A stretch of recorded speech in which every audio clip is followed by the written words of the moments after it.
Good. We're learning the Dvar Malchut. It's a speech which was given by the Lubavitcher Rebbe, the Melech HaMashiach, 1991. There's people also that write, how can I say that the Rebbe is the Mashiach? The Rebbe is not alive. So, a simple answer to that is that the only reason I even say that the Rebbe is Mashiach, or that there is such a thing as Mashiach, is because the Maimonides says that there is. And the Maimonides, he brings from all the law books, and he says a law of this, and it says but the things that disqualify the Mashiach, and one of the things that disqualify the Mashiach is if he fails, and another thing is if he's killed. That's what he says. Im Neherag, he says, if he's killed.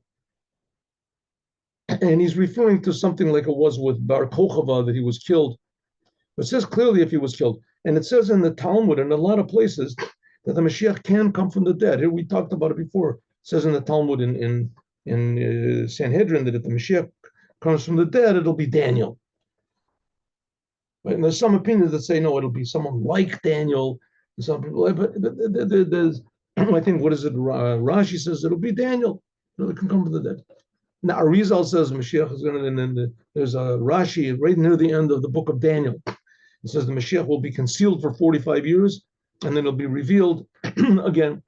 I don't know what these things are, but the point is that the Lubavitcher Rebbe, when he was alive normally, he had all of the qualifications of Mashiach, and from the Rambam, dying does not disqualify him. It doesn't disqualify him. But that doesn't mean you can't look for somebody else, but you have to be looking for somebody to be Mashiach. It is an absolute necessity, obligation for every Jew to believe in the Mashiach and to await his arrival. And the Rambam gives the criteria for what this is. And he says that anyone who doesn't do it denies the whole Torah. So it's pretty severe. I mean, it's a pretty basic and essential thing, Mashiach. It's not just, the crazy Chabad people believe in it or something. It's an essence of Judaism. I mean, the Rambam was 900 years ago. He was before Chabad, Hasidus. And he was a very normal person. And he writes this after the Rambam, after he finishes 14 volumes that contain all of the laws of the Torah. So we see this is a man, a very serious man here. And he knew the whole Torah. And he knew all the laws, and he knew all the sources, and he knew all the books. He knew everything. And finally, in the end, he says, listen, if you don't believe in the Mashiach, according to these criteria, throw away all the 14 books I just wrote.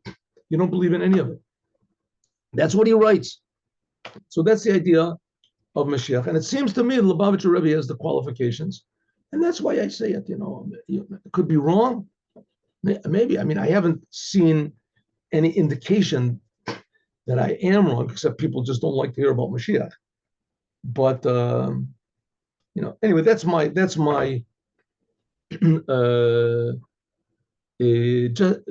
is a motivation for saying the Rebbe is Mashiach. Oh, here, let's go. So what are we saying up to now? We're saying that when God gave the Torah, he brought peace into the world. Says, how would we bring peace into the world? Because Judaism, the idea of peace in Judaism is not, death, or what do they call it? How do they call it? A vacuum, or there's a better word for it. Emptiness. Peace is not the lack of opposites. Peace is the harmony and the encouragement of opposites. That opposites work together harmoniously. That's peace. Peace is not dealing with opposites. That's death. That's the opposite of peace, even though they say rest in peace. So there has to be opposites and some third thing that joins them together. Something greater than the joining. And the Rebbe gives an example, for instance, a person that's humble. A person that's humble, he wants nothing of his own. So because he wants really humble, doesn't want anything of his own, so therefore, right, if he's given a chance to meet the king, so he can request anything he wants for the king. He says, the king, I'm just happy to be with the king. That's all. So that's the third thing that unites all of the different revelations and godliness and spiritual levels and things like this. Everything is the king himself, God himself. And that's the idea that we can reveal That's what happened in Mount Sinai. That's exactly what happened on Mount Sinai. And Mount Sinai, God gave the positive commandments. He gave the negative commandments. But most important, he gave himself. And even more, the whole idea that the world, we realize that the world itself comes from the Torah. So all the opposites that are in the world, and ask any scientist, and I'll tell you, there's nothing in the world that is just static. Everything is always moving, changing, whatever. Everything is different. Even after a thing dies, it starts to rot or whatever. In the world. So the world is always moving, and the world comes from the Torah. Like it says, God looked in the Torah and he created the world. So Bamidbar, so we can understand that the whole idea of the giving of the Torah in this year, the year that the Rebbe spoke, the holiday of Shavuot came immediately after Shabbat. So Shabbat, that's this idea of God's day. That's rest. That's this canopy of godliness that's over all opposites. So therefore, it's because the Torah comes after Shabbat, is therefore this is stressing more the idea of being calm and being, how do you say, balanced. Being balanced. So what's the Rebbe want to say? Peace comes from having a goal. Having a goal. Peace is to be dynamic, to be constantly changing, but for a goal. If there's a goal, then it's beauty, then it's harmony. It's almost like if you've ever been to a concert, right? So you go to a concert and there's, the orchestra, regular orchestra, like 100 pieces, 110 pieces, something like that. And they warm up before they warm up. And just this tremendous confusion. And you can listen to it, from a minute, 5 minutes, something like that. And then the conductor gets up there and he taps and everybody starts to play. All of a sudden it's beautiful and all the different instruments play their parts. But every instrument is different and everybody's playing something a little bit different, but they're playing according to the same plan. They have the same goal. That's peace. That's peace. It's not that peace is just peace and quiet, right? That's what's called true peace and harmony and calmness, is when the world is harmonious, not when the world is blocked off, is negated. A lot of the Eastern religions say things similar to that. According to this, we can understand what's unique about the Shabbat before the giving of the Torah, Bamidbar. When God gave the Torah, he gave the Torah in a desert. A desert is a place where there's nothing, terrible. We just finished saying we don't want that. We don't want death. We want to be vibrant, alive. It says the Rebbe, there's nothing.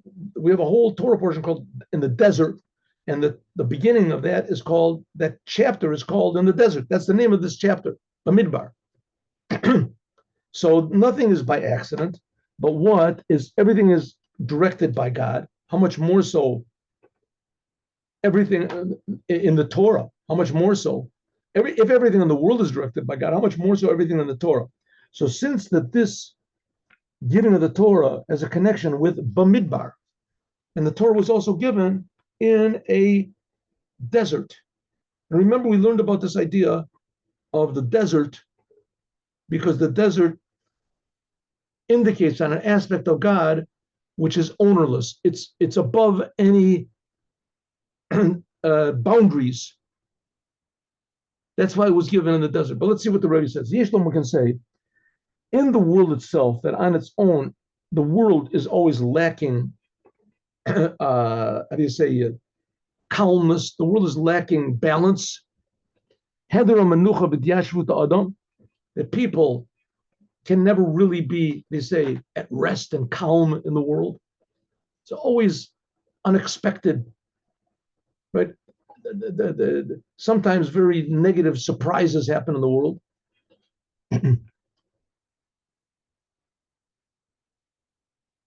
That's like in the desert. A desert is a place where people can't live. It's too negative over there in the desert. If it's a person, Azai, then A person that's a person, he's got no place to live in the desert. How much more so, this is not his place to make a dwelling there.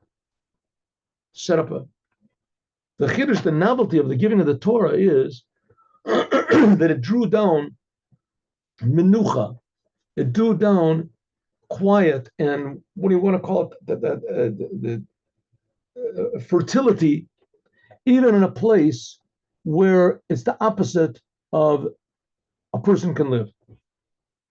I think even the Arabs in the desert, whatever, they don't settle there. They move around. They're, I guess, nomads, whatever what it means. They move around the desert. And with these, Bedouin places where they live, it's because somebody found water there, or it's in some way approachable. It's not a true desert. A true desert is a place where there's only like scorpions and snakes and death. It's just death. There's just nothing grows there. It's impossible there's no foundations to build anything over there in the desert. It says the Torah was given in the desert to show that that's the purpose. There should be no place in this world that cannot be inhabited by man. And we're talking about spiritually, but also physically. Menayan Kashur in Kavios Yashus. That was one of the big proofs that was also brought for the land of Israel. I mean, okay, you can take it for what you want, but Mark Twain, famous American writer, he came to Israel like in the 1800s or something like that, late 1800s, and he saw that the place was just totally desolate. He said, wherever he went, he wrote a diary, said wherever he went was just desolation. Even in the populated cities where the Arabs lived, they lived in the cities, right? They said it was just, it was like, how do you say, a skid row, what do they call it? The houses weren't really houses, and the thing was a disarray and disorder, and everything was just, he said everywhere that he went was just desolation and emptiness and desert, no man's land, like they call it, no man's land. Says that's the whole idea why God gave the Torah in the desert, so that there shouldn't be any place which is no man's land. As soon as the Jews came here, all of a sudden the place became fertile, and they irrigated it, and they made it into a place. Okay. Even more, you see that we insanely, I mean, it's just so, and the Rebbe screamed about this so much, insanely we gave them Gaza. It's called Gaza, gave them Gaza. And Gaza was a place where there was agriculture there, and there was the greenhouses, and there was this, and we thought that they would use it, and they were worried that there would be competition, that they would use it, and they destroyed everything. They wrecked all the greenhouses. They wrecked all sources of, you can say because they lived there, or you can say it's because the Jews left. Whatever reason you want. The idea is supposed to be that the Torah is supposed to make the whole world into an oasis. And why? Because it'll make every human being into an oasis. The problem that there's deserts in the world is because there's deserts in humanity. There are people that they don't want the world to be inhabited. They're anti-world. Basically, all the religions are like that. It's just that what they borrowed from Judaism makes them human. But what not? They're only thinking about going to heaven. Going to heaven, you got to go to heaven. If you don't believe you're not going to go to heaven, you will go to heaven. You won't go to heaven. The whole thing is just going to heaven. One says, how are you going to go to heaven? Islam says, by conquering the world. Yeah, so the world is important because that you go to heaven, right? But the thing is going to heaven. It says Judaism, no, that's not right.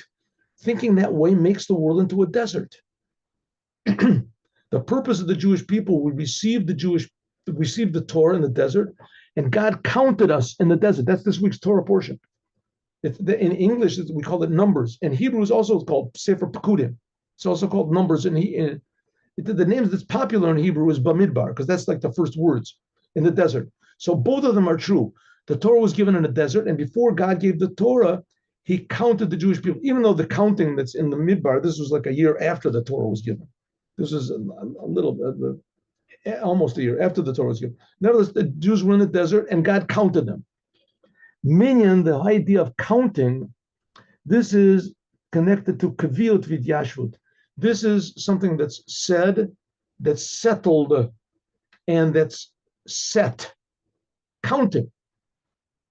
Davar shebaminyan ein batal. A thing which you always count is never negated. We talked a little bit about this before, but nevertheless, a thing which is counted, it's always important. It doesn't lose its importance. Ubafrat, and especially minyan bnei Israel, when the Jewish people were counted, shemitochi basan, because of their dearness before God, is God counted them constantly, regularly. Shazeh, that this, Mosef, this gives even more their stability of the Jews. That's the word I want, is stability. The world was lacking stability. Menucha shalayim, that the world became stable when God counted them. On the other hand, the counting the Jewish people was in the desert, which the desert is a place which is not stable. Lo yeshev adam sham. It's a place where people cannot live. Hamshachas. So therefore, the Jewish people, by counting them, which made them important and stable, it gave them the power to be in the desert, which is the most uninhabitable and unstable place in the world, the desert. There's nothing is firm there. Hamshachas menucha lamata, that they can draw down stability in a place which is totally unstable. That's the whole idea of the Torah. And we can say, Yeshlomo, we can say, and that this is like just the counting, a meiser behema. Counting, there's a commandment in the Torah that you have to get. It was really only at the time of the temple that you had to count one of every 10 animals was given to God. One of every 10 animals is meiser behema. You had to bring it to the holy temple. You could redeem it. I guess maybe they do it now. I'd have to ask people that grow sheep. I don't think they do it, but I'll look up the law. In any case, the law was that they would take the sheep, put them in a big pen, and they would make a narrow exit, and the sheep would come out one at a time. And the 10th sheep, they would hit it with this red color, and that would be the number 10. Then they would put all the sheep together, and that sheep that had the marking on it, that would go to God. That would be brought to the temple. Shemonim davka, they counted the sheep when the animals are not at rest. The animals are moving. Elokasherim yotzim in the deer, only when they're coming out of the pen. There's a pen. What is it? What is it called? The pen. Pigs are in a pen. What are sheep in a? We'll call it a sheep pen. I think there's a better word for it. Until you get to the number 10, and then the number 10 will be holy, and holy is a set thing in itself, and you bring that to the holy temple. That's called the 10th one. That's what's called stability. The 10th one goes to God. It shows that there's God. It shows that all the previous 9 sheep, they're just creations of God, and the 10th one that you bring is devoted totally to God. Something like Shabbat. It's a day that's totally devoted, that shows that the other 6 days also come from God. Counting is very important. What are we learning from this? What can we learn? Since that in the time when God gave the Torah, every year, the Torah is given anew on that date, brand new. Right? That's why we have the holidays. The holidays open up a window to God, infinity. And on Shavuot, it opens up the window of infinity that God opened up when he gave the Torah. And that's what happens every Shavuot. Every Shavuot. Of course, you have to sort of separate yourself from your normal daily activities. And that's why you have a holiday. You're not supposed to light a fire. You're not supposed to, light a fire from nothing, right? In any case, you can't watch your cellular phone. You can't do. Who nitinat lamata davka, the Torah. God gave the Torah in this physical world. That happens every year on the holiday of Shavuot, which is going to be next Tuesday night. By you, it's going to be Tuesday and Wednesday. People outside of Israel. The Torah is not in heaven. God gave it here in the world, but open in a way that it puts stability and calmness into the world. Moving so it's understood that the Jewish people, they have every year to accept the Torah brand new, in a new way. Every day they should be in your eyes like brand new until Chadashim, until they're not like new, but you realize in fact that they really are new, just like the world is brand new, created by God every second. That's the fact. Well, the Torah, how much more so is being given God by God every second? Mamish, really. That's the godliness of the Torah. Open in a way. Shem kol tim. Zot b'sichlam lamata. That we can actually understand this a little bit in our minds below. In other words, infinity becomes part of our experience. It's part of reality. Instead of God just being something that's outside of reality. And once in a while, I put a kippah on and I pray, or I have a kippah on and I think about God. But suddenly the whole idea that the Torah and the world are always brand new is something constant. We get the power to do this, that the world is brand new, all the time we get from Shabbos. And that the Torah is brand new, the power we get from that is on the holiday of Shavuot. If so, how much more so in this year? Like I said, the year that the Rebbe spoke, the holiday of Shavuot came immediately after Shabbat. By us, we have to wait for 3 days. When we come immediately from Shabbat into the giving of the Torah, so the novelty of this has to be even more than ever on two opposite poles. First of all, we receive the Torah brand new with the awareness that God is giving the Torah and that the Torah is the ultimate purpose of the whole creation. And so immediately, automatically, this will bring to a new type of stability by every single Jew in his service. And it will bring calmness and stability into the world. And together with this, we'll draw down this stability of the Torah in every detail of the commandments, in every detail of ourselves and our service of God, until every detail of the world. So we have two opposites. God is renewing the Torah in the world all the time. It's always brand new. Like a woman gives birth. It's a big thing, a woman giving birth. It's a new thing. All of a sudden, a child is a new person in the world and a new identity in the world, and there goes into the room 2 people and there comes out 3 people, whatever it is, that comes out the woman goes in with the doctor and there comes out 3 people, all of a sudden another person. Where did he come from? Something brand new. Change, constant change. On the other hand, the Torah gives stability, that nothing is changing. It's the same God all the time, and it's creating everything. Everything. So and that means not just that he's giving the Torah brand new, he's creating the world brand new. This we should begin from this. We have to participate in this. We have to add on in our learning of the Torah with the awareness that it's God's Torah, and especially by learning the inner secrets of the Torah, Pinimiyut the Torah. You should know the God of your father and serve him with a complete heart. When you're learning the Torah, you should know that you're doing what God is thinking and what God is saying and what God wants. You're doing it right now. And together with this, you're learning the Torah. It's your Torah. You have to understand it. You have to bring it into your mind. So who does the Torah belong to? It belongs to God or it belongs to us? So the answer is yes, both. The Torah belongs to God. It's pure godliness, but God wants us to understand it. He wants us to be... Simply speaking, every single Jew has to add on something new, whether in quantity or in quality, in learning the Torah. Torah is not an option. It's not a side thing. It's the essence of reality and the essence of Judaism.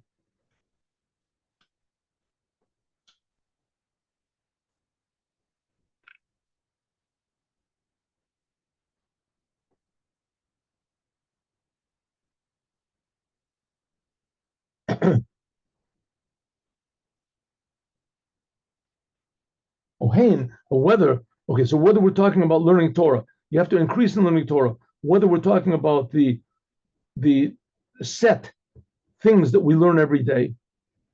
What's the set things that we learn every day?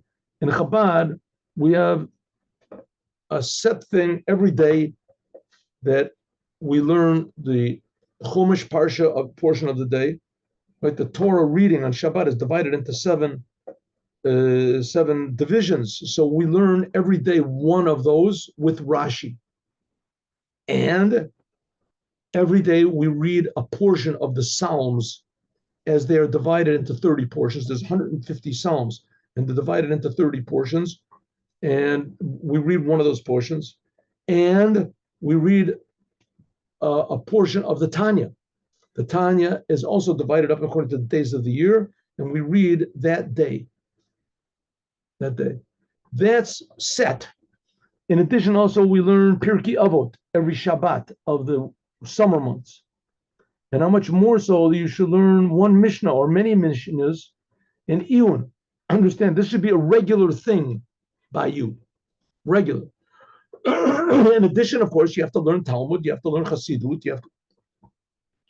Kamokin, similarly, in learning Chitat, which are known, learning every day, Chumash, like we said before, Tanya, Tehillim, and Tanya. That those three things are corresponding to the three forefathers of Judaism. Who are they? Chumash comes from Moses. I think maybe I made a little mistake over here. This, what the Rebbe said, the regular things that you learn, are talking about that the regular things that you sit and learn all the time. You have regular regular portions of Talmud you set for yourself. You want to finish tractate Shabbat. You want to finish tractate Baba. But those regular things that you learn on your own. That's number one. That's number two. The regular things which Chabad does. That's what we're talking about now. Chumash, Chitat. You learn the part of Chumash as it's divided up to the days of the week. Tehillim, like it's divided according to the days of the month, and Tanya, like it's divided into the days of the year. And this corresponds to Chumash. The 5 books of Moses corresponds to Moses. Tehillim, this corresponds to King David. And Tanya, this corresponds to the Baal Shem Tov. David Melech, King David, and the Baal Shem Tov both passed away on the holiday of Shavuot. So it's especially connected to Shavuot. Agam also Matov, how good, v'nachon, and proper, that you should learn the Rambam. Oh, learn the Rambam every day, like it's divided into 3 chapters a day, or how it's been divided, so you finish once a year, or you finish once every 3 years, by learning 1 chapter every day. Or if you can't do that, it's called the Book of the Commandments of the Rambam, much shorter. And also, the individual things that you have, each and every person should add on to things according to his ability. Right? Additionally, add on learning Torah. Take on yourself to learn a tractate of the Talmud, to learn a tractate of Mishnah. Right? Get someone to help you. Here you can have online. There's all these things online. You can learn online. You can finish. There was once a person I just heard the other day.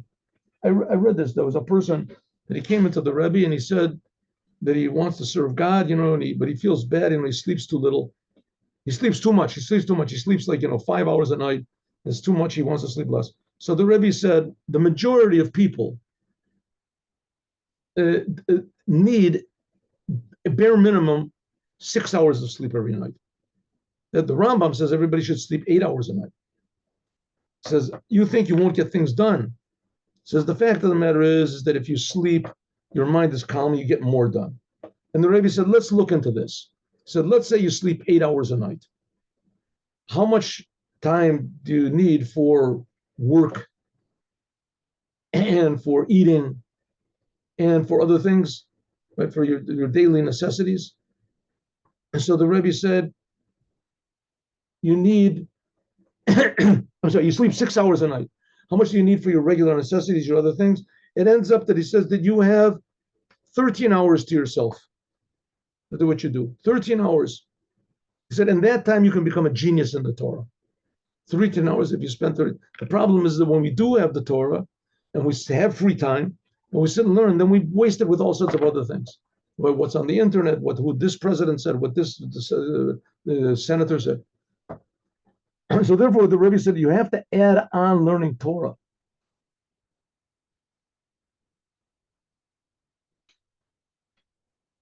And this, I think, we're going to leave for tomorrow. Huh? No, it's very short. We haven't got much to do. All right, so I think we're going to do like we did last time. We're going to have to learn a sikh of the Rebbe also. So here we go. And so this idea is especially connected to the giving of the Torah. I would like, says the Rebbe, to arouse everyone.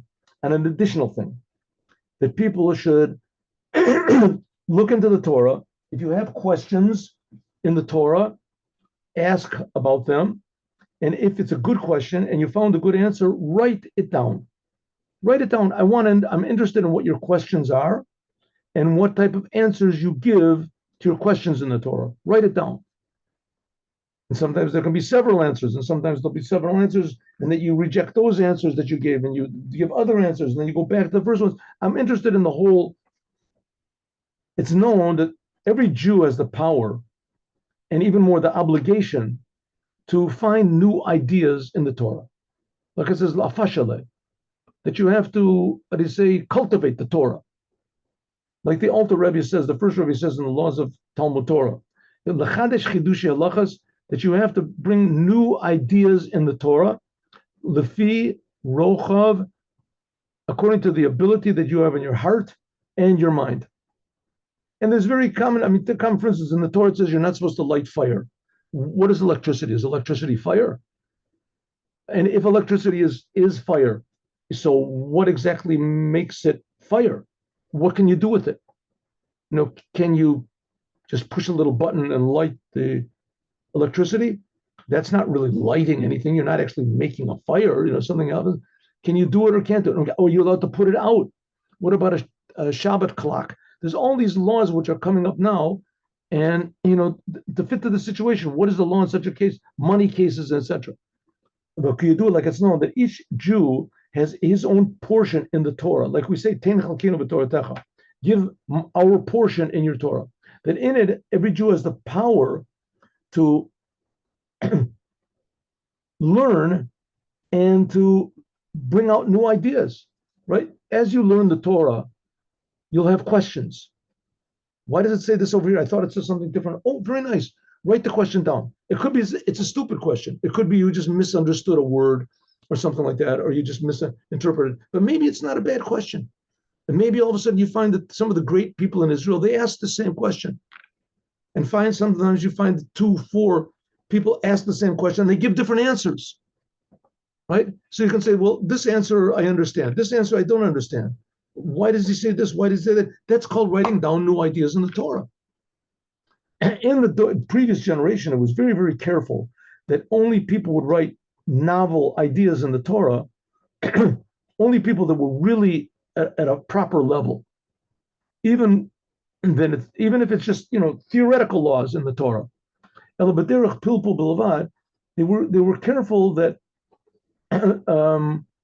you wouldn't write Torah ideas or your new ideas, or at least publish them, unless you're really sure that they had some real validity to them, or that they were waiting. How much more so to advertise them and print it and write it out, right?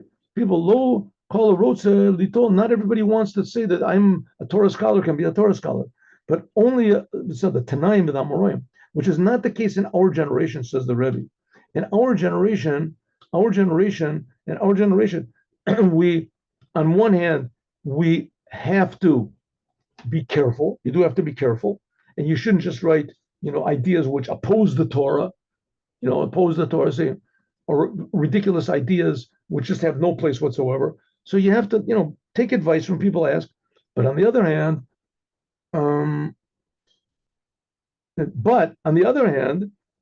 because the generation is so low, so we have to do everything we can to encourage people to actually learn the Torah. In a way, Yagdil Torah B'Yadir, including that you should even advertise the ideas. So even let's say that you are a reform rabbi, and you don't even but write the ideas down, print them, put them out, and then if people say, listen, that's not right, what you say, oh, now you can argue ideas in the Torah. Maybe you'll come to realize that you can improve on your ideas. Maybe you can improve on your whole attitude. Maybe you can improve on your whole conception of what is Judaism, what is God, what is God. Advertise.